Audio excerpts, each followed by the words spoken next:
Amen. Let's welcome Christine as she comes to speak this morning.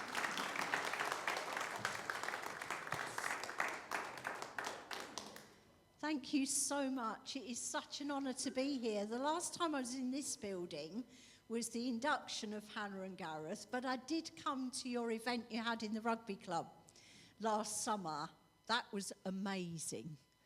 And I'm so excited at all God's got planned for you here.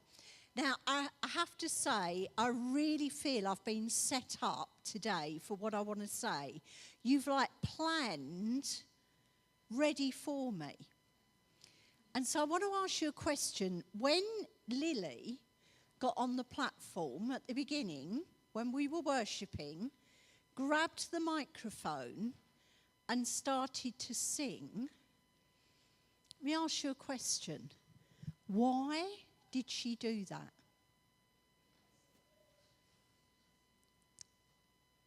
Give me the answer. She's seen other people do it before. Nobody had to say to her, Lily, when you worship, when you're in the worship team, you need to get on the platform, pick up a microphone and go for it. Nobody has told her that. It's what she has seen. And the title of what I want to speak on today is called Actions Speak Louder Than Words. Ooh. And I want it to be a challenge to all of us. You know, let me say happy birthday. Happy Mother's Day. It's all right. My grandson this morning was singing Happy Mother's Day, but with the tune of Happy Birthday. So I've got very confused today. But, you know, I want to speak to all of us today, not just to mums, grandmas, aunts,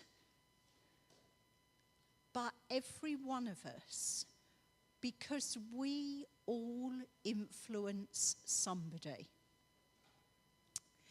I wonder what words you remember your mum saying to you. Do you know, I've been thinking all week. I mean, my mum passed away 37 years ago. It's a long time. And she was an amazing mother. But I honestly can't remember a single word she said to me. I mean, I had her around for 29 years, but I can't remember a single word. And that sounds awful, doesn't it?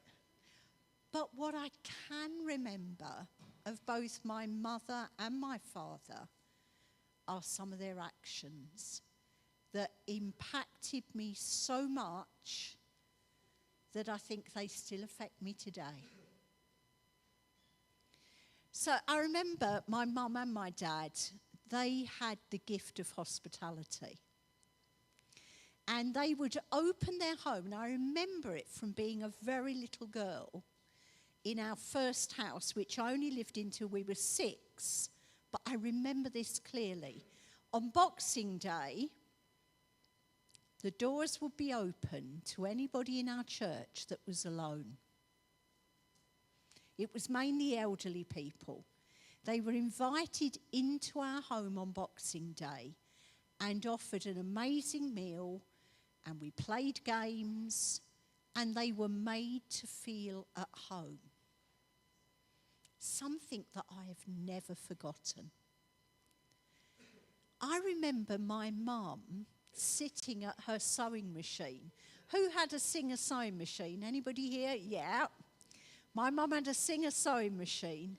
And I remember watching her sit in front of that sewing machine and sew hundreds of pairs of little red shorts that she would then package up and send to Africa to her best friend who was a missionary there. It impacted me.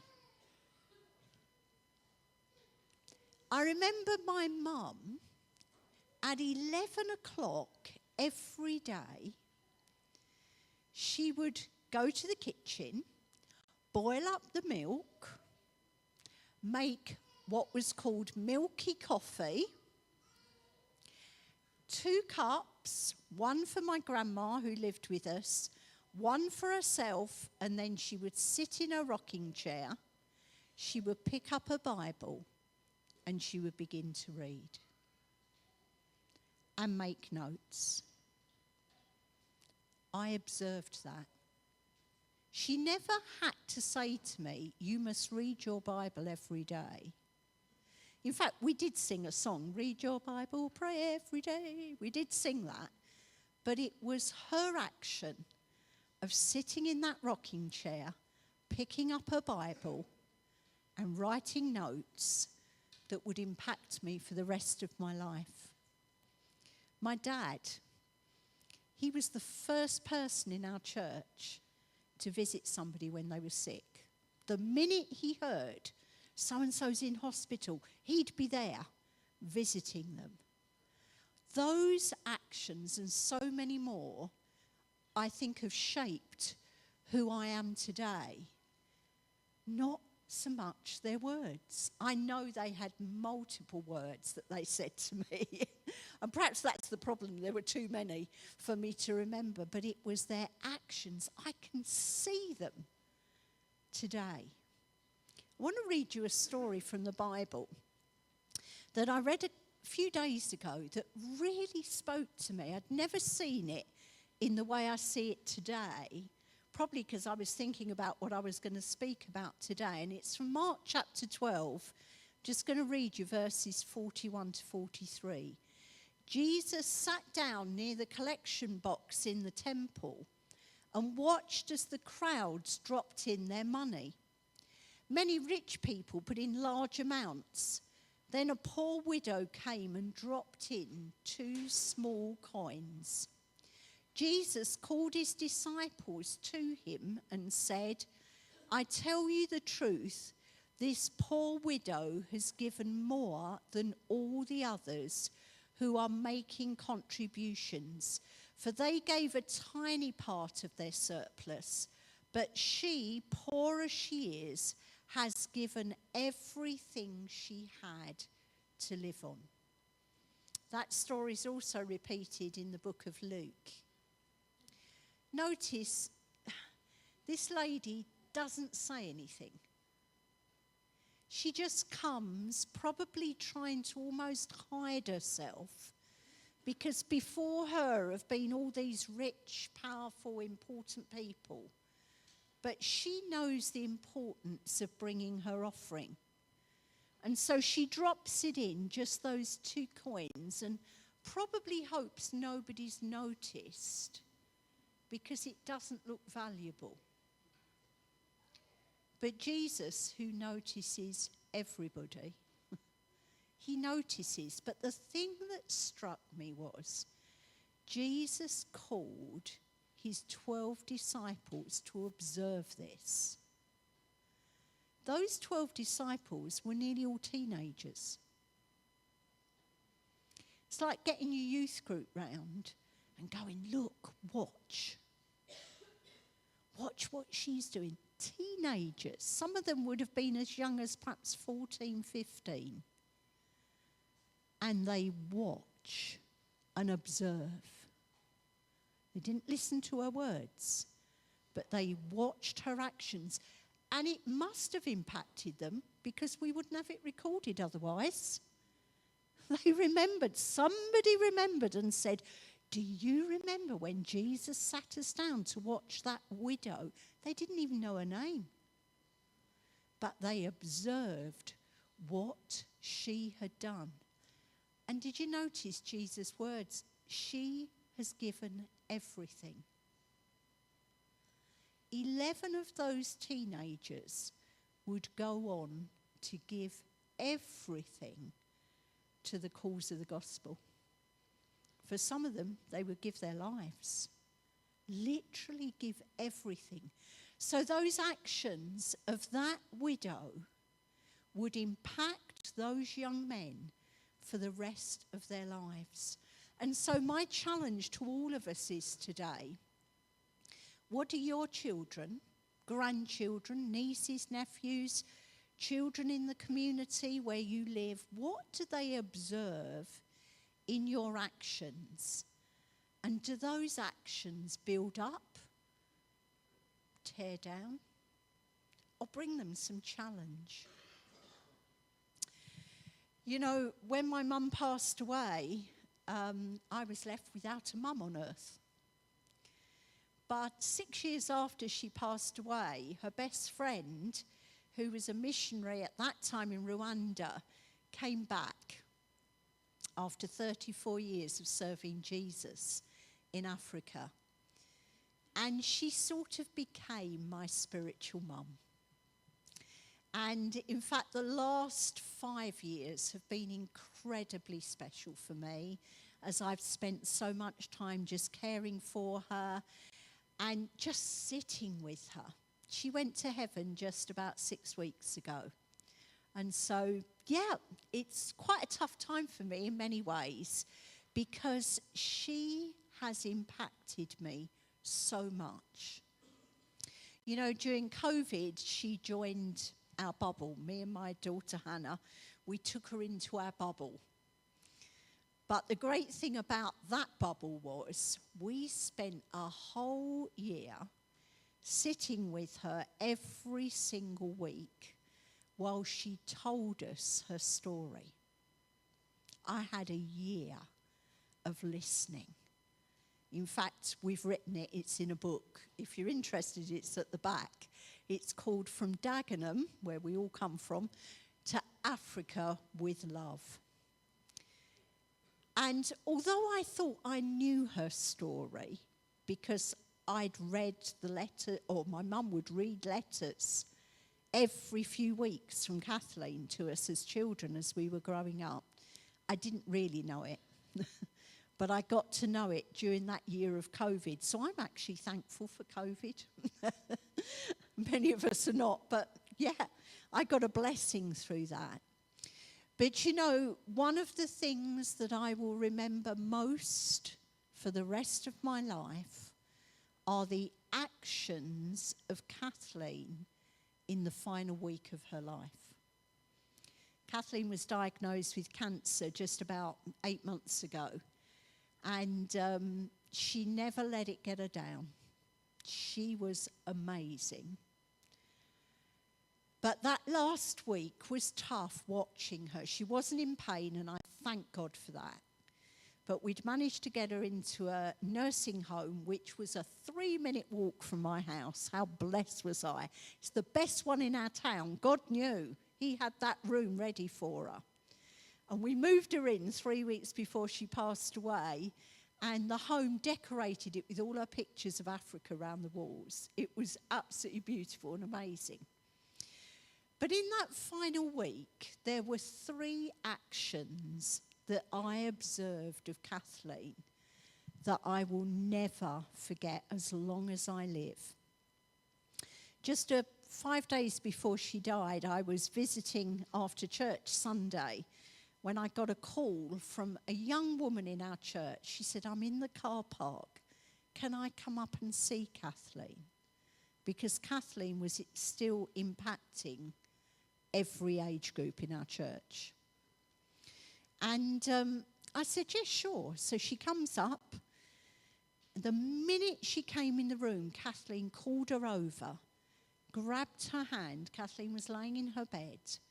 She said, "How is your husband? Has he found Jesus yet? I've been praying." And I realised this lady who is dying in front of me is still praying for so many people. In fact, I've inherited all her notebooks, and I've been flicking through them. The number of names that come up who she was praying over, and I'm like, those people are going to find Jesus. They actually don't have any hope because she's been praying. So they are going to find Jesus. But it was the way, even in those last few days, she was praying over the needs of people.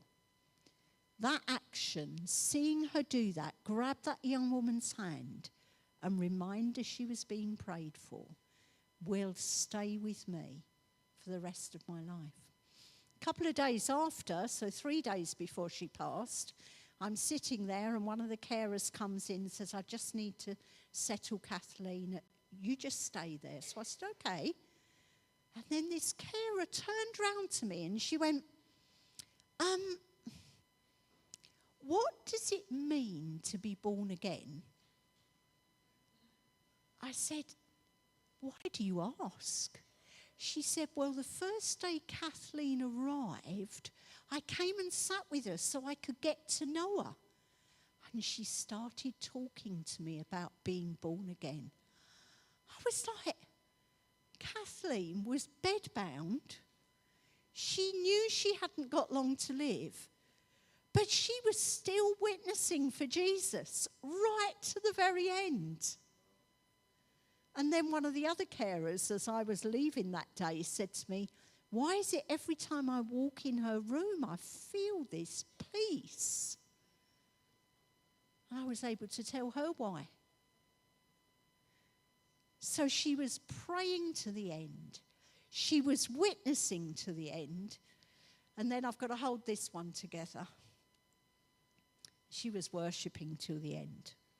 The last night, Thursday night, she died Friday morning.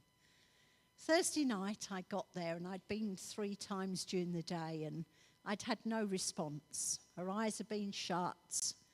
But I thought, right, I'm going to do what I do every night with her. I'm going to read the words.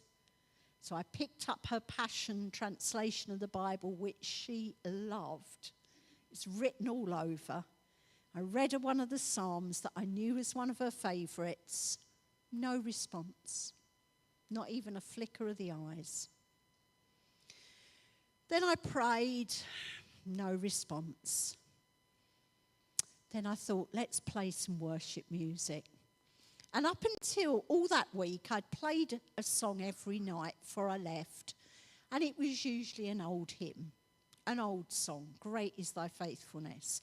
All those that I knew she'd loved from way back. And that night, I decided to play a modern one. And I played that song, What a Beautiful Name. I began to play it, and there was still no response until I got to the words, death could not hold you, the veil tore before you, you silenced the boast of sin and grave. In that moment, the hands came from under the blankets. They raised to heaven both hands. Her eyes flickered a little, but she was worshipping. In her weakness, her hands were raised to heaven, worshipping. You know, I felt so challenged from that week. I thought, Jesus, I want to be a prayer warrior. I want to be somebody that takes every opportunity to witness for you. And I always want to be found worshipping, no matter the situation I'm in. You know, just as I thought I'd finished preparing for today, I picked up what was one of Kathleen's last Bibles. I bought this about 18 months ago. And it's a Bible, this is just the book of Psalms. But you can write, so you have the Psalms written on the left side and then a blank page on the right. And you can write your notes about what it means to you. So as I've been reading the Psalms, I've been picking this up and reading it and seeing what she'd written. And I got to these words in Psalm 34. Come, O children, listen to me. I'll teach you the fear of the Lord, or to honour the Lord. And next to it, Kathleen had written this, which I have to say was incredible. She'd written how the leader of her Sunday school in the 1930s had done just that.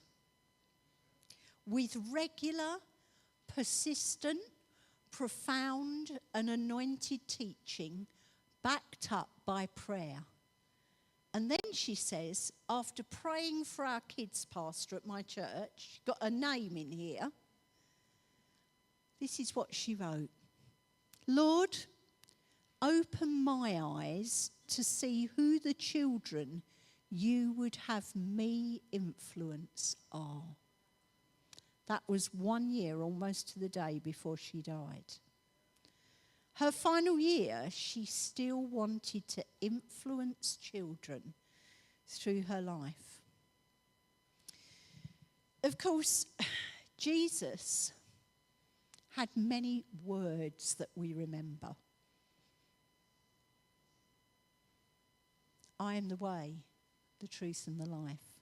I'm the light of the world. I'm the bread of life. So many words that we know. But you know, if you were to talk to somebody who's not a Christian and has not really read the Bible, and you said to them, what do you know about Jesus? Most people would say, oh, isn't he the one that died on a cross? They may even have a cross round their neck. Because although we know many of the words Jesus said, many people in our community don't, but they know his action. They know what he did for us. And perhaps you're here today and you say, well, I don't really know many of the words Jesus said, but yeah, I know he died on the cross. What was that all about? You know, Jesus dying on the cross was Jesus taking our place for all the wrong that we've done. We can't pay the price for that, but he did. He did it for us. That incredible action, we're going to remember that in the next few weeks over Easter. The action of hanging on the cross screams at us today, I love you. That action. So as we come just to the close now, let me ask you, it's a big question, based on what I've told you about my dear friend Kathleen. When we're gone, what will people remember?